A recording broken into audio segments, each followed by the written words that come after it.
Hey guys, and welcome back to another video where today we'll be doing a Lord of the Rings film trilogy character tier list.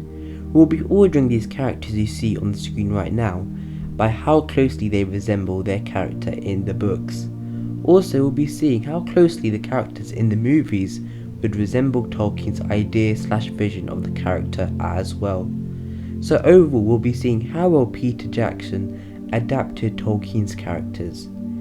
These are the 5 ranks: perfect, great, decent, far off, and awful. Of course, I am not speaking on behalf of the professor himself. I'm imagining and theorizing how Tolkien would respond to seeing how accurately/inaccurately his characters were translated onto the big screen. So let's get into today's video.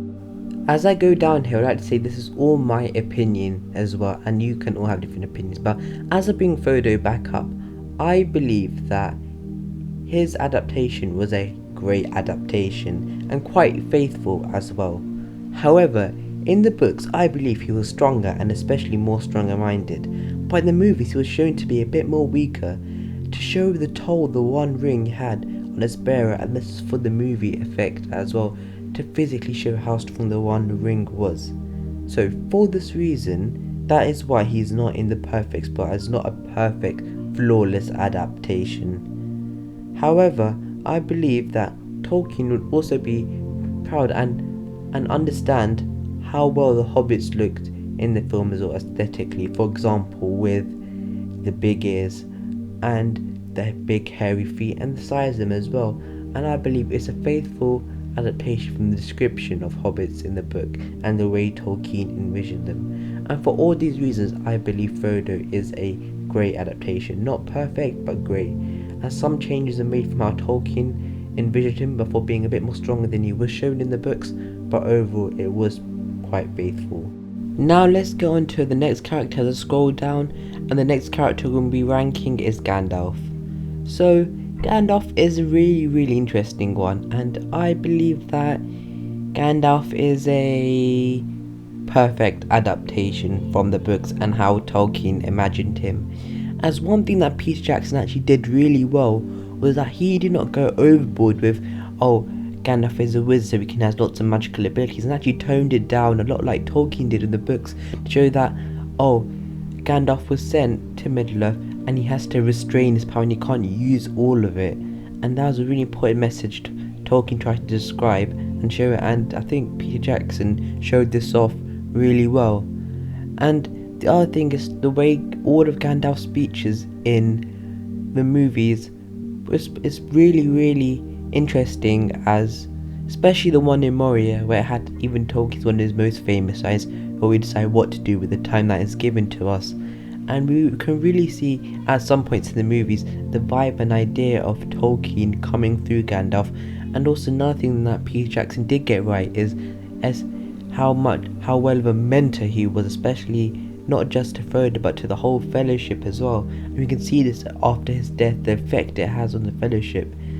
And it's just that overall we can see truly essence and the ideas of Tolkien coming through Gandalf, and it is, I believe, a really faithful adaptation from the books.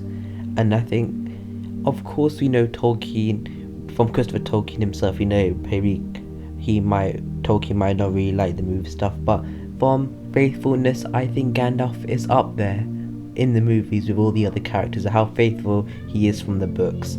So that is my answer.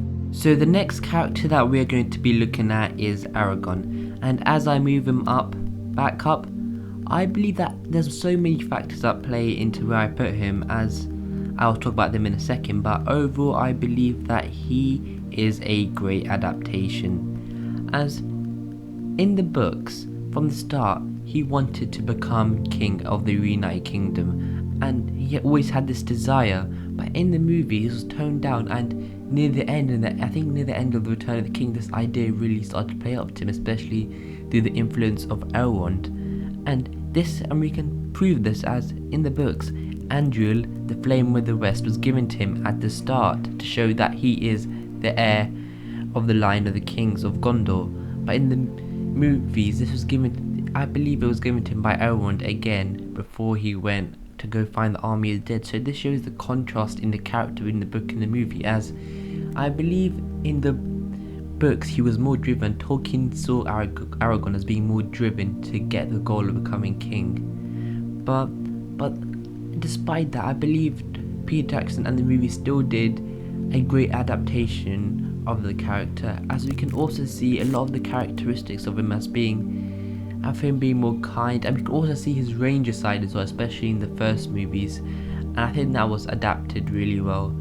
And the final thing that I think they did really well was showing that that in the end Aragon did not fall to the will of the ring and take it like Boromi did, and to show the idea of Tolkien that, because Tolkien wanted to show through Aragon that not all men are bad and there is still hope within the race of men. And this was shown, I think, at the end of the first movie, where he rejects the ring from Frodo, because he knew that he would probably do wrong things and bad stuff with it. So it's good that we see this coming out from Aragon, and it really conveys Tolkien's message as well.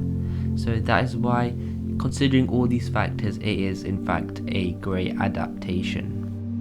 The next character we're going to be looking at is in fact Gimli, and let me find for a second. Now when I'm moving back up, I believe that my opinion is actually quite controversial, and that I think in the movies his character is actually quite far off from how Tolkien envisioned him, and especially in the books. And this is mainly due to the fact that in the movie he was used as more of a comic relief, and even though sometimes the humour was fun, it kind of took away from his character at some points as well. And maybe for the movie this isn't a flaw, but maybe to Tolkien himself this might be a flaw, and this is what I'm trying to get at. Maybe how it worked in the movies, but compared to the books and how Tolkien imagined the character, it wouldn't have been as probably appreciated. And also I think the thing Tolkien would like, you could see Gimli's passion here and his stubbornness, and the fact that he's loyal as well, and these are all things that Tolkien was trying to convey through the wolves. I think that's what the movies did well, but overall I believe it is quite far off.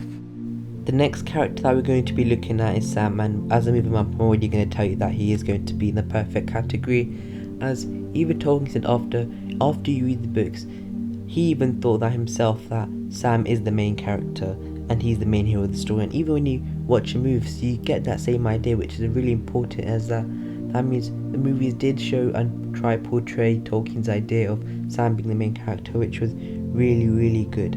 And also another one of Tolkien's messages that the movies go right is that even the littlest of people can change the course of the history and the course of the future and be heroes. And that's seen through how kind and compassionate Sam is. Even though he's a little person in a big world, his love outdoes a lot of things that men, elves, and many other people and races find it hard to. And this is another one of Tolkien's important messages he was trying to portray through hobbits, and this was really, really well shown through Sam as well, and that is why he is in the perfect category. The next character that we're going to be looking at is Legless, and as I bring it back up, I believe that he was a fairly decent adaptation from the books, but I think the only problem was that he was quite a one-dimensional character, and he didn't really impact as much. And also we didn't quite see as much of his nature and beauty sides, for example seeing him singing like we saw in the books. I think that's quite missed out. And also I think Tolkien would have probably not really appreciated a lot of his battle and fight scenes, for example him taking down a Mumakil, or in Helm's Deep him riding a shield. I think for movie that's great, for fans that's great, but maybe for Tolkien he saw his characters being more maybe reserved, obviously being a good bowman, but being a bit more towards nature in some ways, and like seeing things with him singing, and you'll probably prefer that beauty side of the elves. But overall it was a decent adaptation, and it does do the character justice in some ways, but that's my opinion.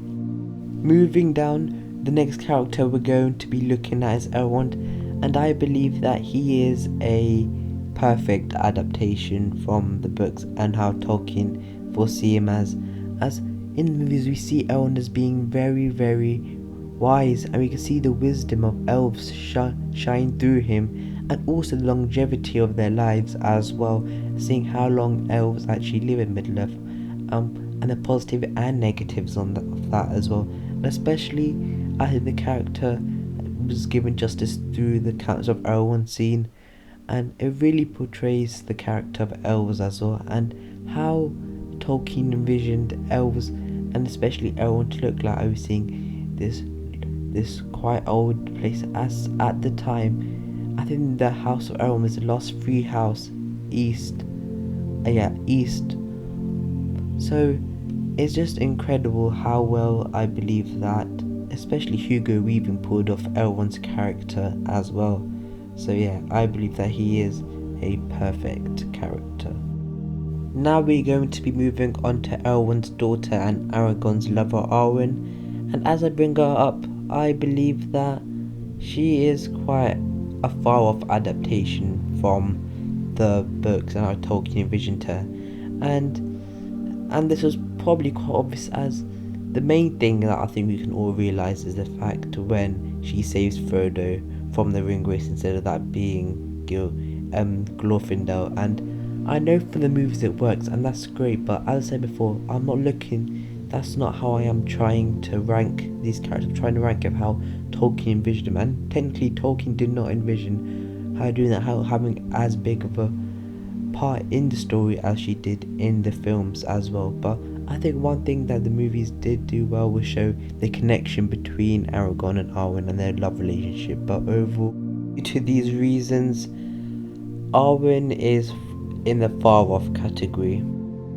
The next characters that we're going to be looking at are Merry and Pippin, and as I bring their character up, I believe that overall they are a great adaptation from the books and how Tolkien envisioned them, especially due to their charm and chemistry with each other, and especially the fact how Pippin was portrayed. I thought was really good. At the start he was a bit silly and a bit, how would I describe it, a bit dopey, maybe that's not the right description, but near the end you see a big character change, and especially before the full Frodo, where we see the two hobbits running first before all the other men, I think was a really important message and conveys Tolkien's idea of hobbits and how anyone can change history and anyone can be a hero. And that's of course my interpretation, but I think Peter Jackson handled them really well, and that's why they're in the great category.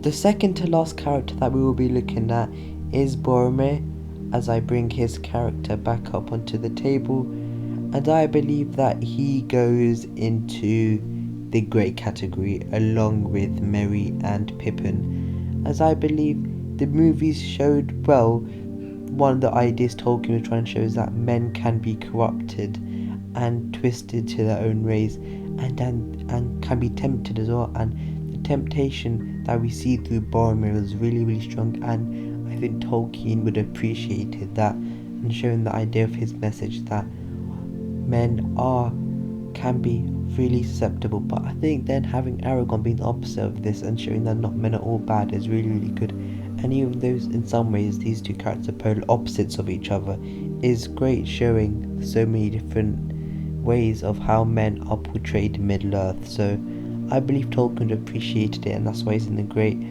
And of course I don't think he's like perfect as I have to be immaculate, but it is quite a great adaptation. The final character that we'll be looking at in today's episode as we scroll down is of course Galadriel, and along with Gandalf, Sam and Erwin, I believe that she goes into the perfect category, because I think one of the biggest things and most important things Tolkien was trying to show with Galadriel is her making up for her mistake many ages ago, if you remember back when she denied the Valar and came to Middle Earth, and that meant she could not go back west again, but she redeemed herself, and I think that scene alone in the Fellowship of the Ring is why she's in the perfect category, as it shows the idea that Tolkien said that she made up for her mistake, and of course her elegance and beauty of an elf, and her wisdom as well, and her power was shown really well and reflects Tolkien's imagination of the character.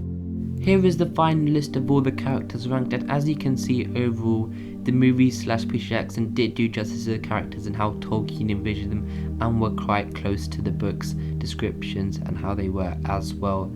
And let me know if you have any changes in the comments down below where you think some characters should go, and I'll be doing another part and that will come out later where we rank more of the Lord of the Rings characters. But that's it for today's video. Thank you guys for watching, and until the next video my friends, goodbye.